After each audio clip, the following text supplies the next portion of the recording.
Before we dive in, a quick disclaimer. Although we're therapists, this podcast is not therapy and does not replace working with your own therapist. Everything shared here is for general education and conversation only. Welcome back to Twoanxiousgirls. Girls. I am Davi. And I'm Christina. And we're two therapists who spend 40 hours a week helping others navigate their lives and the other 128 hours wondering if we're doing ours entirely wrong. Yep, that's us. That is us. How are you, madam? I'm doing well. It was a long weekend in the sense that I spent a lot of time outside, so I'm feeling a little tired, but loving the weather change. So overall, I'm feeling happy. Yes, I am loving it too. I also did enjoy a lot of time outdoors, soaking it all in and enjoying myself outside. I love it. Yeah. Okay, so with that, let's get into today's topic. Today, we're talking about control.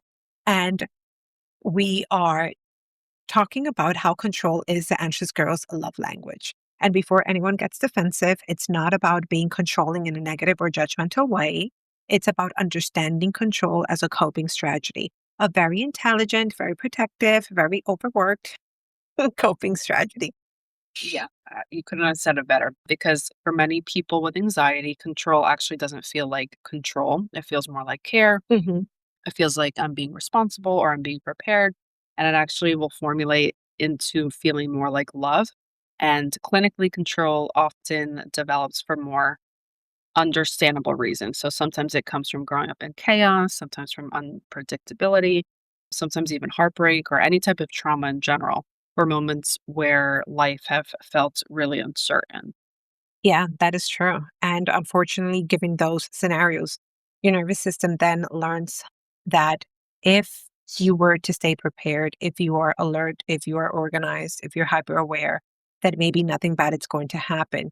And honestly, it could make sense from a somatic perspective, but honestly, it's not. It could be protective, and it is protective, but eventually what you may think that is protection can also become exhausting because you are over preparing. So let's talk about what spiraling would look like in this scenario. Mhm. Let's begin with planning, because planning is where it shows up a lot. And socially, this is very acceptable. If we plan, if we are always prepared, it looks like productivity. It's praised tremendously.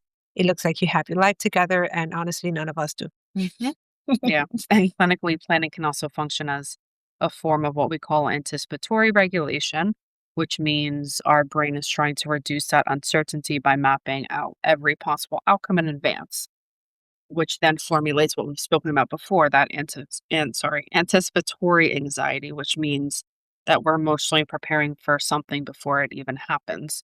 And your brain can say something like, if I mentally visit every worst case scenario now, maybe I won't suffer later, which, our nervous system doesn't always know the difference between what's imagined danger and actual danger. Yes, I'm always pointing that out to clients when they bring up a scenario and I'm like, okay, let's pause. Mhm. That is anticipatory anxiety because it hasn't happened yet. But again, it doesn't take away from how our bodies respond to it. And that may not ever happen, whatever it is that we're thinking about, which honestly, it's rude. Right? You'd wish Yeah. it actually just would happen. Yeah. And many people do ask themselves, if I were to plan enough, maybe nothing will go wrong.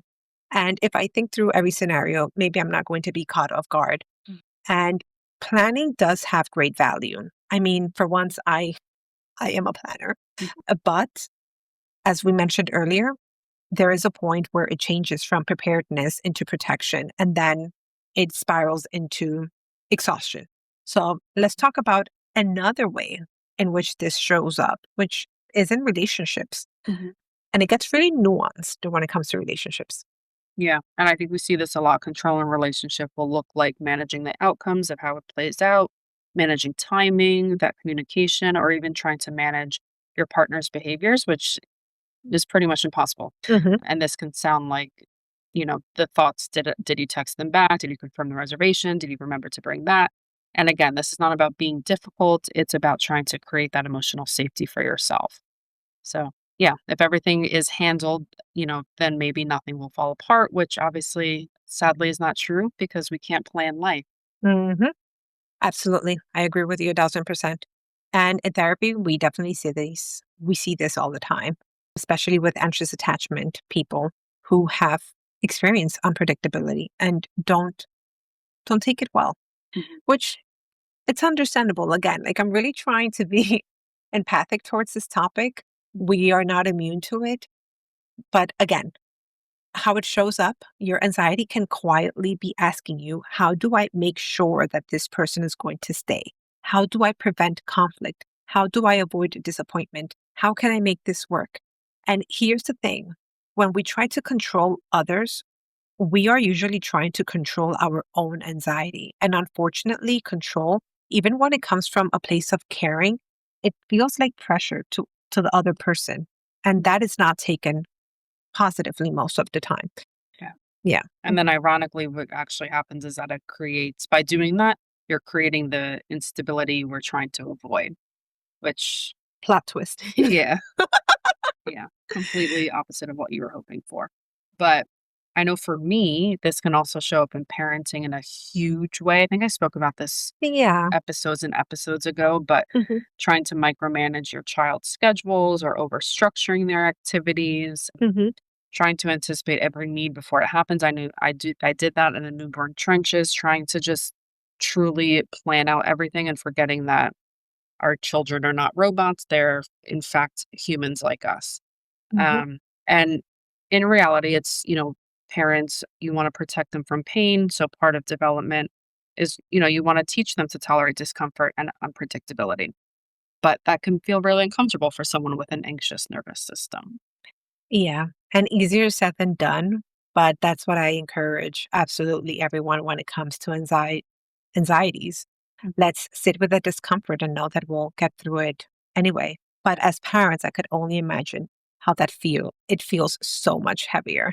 But with that, let's go into our therapy insights. Let's talk about the illusion of safety, the illusion of control, because this is the core of it. Control creates temporary relief. It makes you feel and it makes our nervous system feel, okay, now we are safe.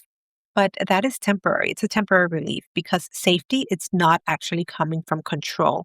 It is coming from the belief that control will prevent uncertainty. And uncertainty is still very much alive and well. Mm. So the cycle becomes you control more, you plan more, you manage more. And your anxiety can go down for a tad minute, but then it comes back because the root of it, it's not actually getting addressed. Yeah. So what healing actually looks like here, because I'm sure this might be causing people anxiety just hearing about this, but there can be healing. And this part scares people very much. But people think, so do I just stop caring? Do I stop planning? Do I just become super chill overnight? And obviously the answer is no to all that questions. That's not what we're saying or hoping for you to get out of this episode. It's healing is not the absence of structure, it's just being flexible within it. So in therapy, we often help our clients separate responsibility from control because those are not the same thing. So you're responsible for how you communicate, how you show up, how you regulate yourself, but you are not responsible for other people's reactions, their responses, their timing, their outcomes, any of that, which respectfully can feel offensive to people who have anxiety.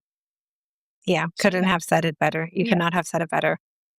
I agree with it 1,000%. That's what we're responsible for, how we show up, how we communicate, how we regulate ourselves, how we try to self-soothe, but we have no control of the other person who we are interacting with. So let's define surrender. That's a big one. I have been practicing it regularly.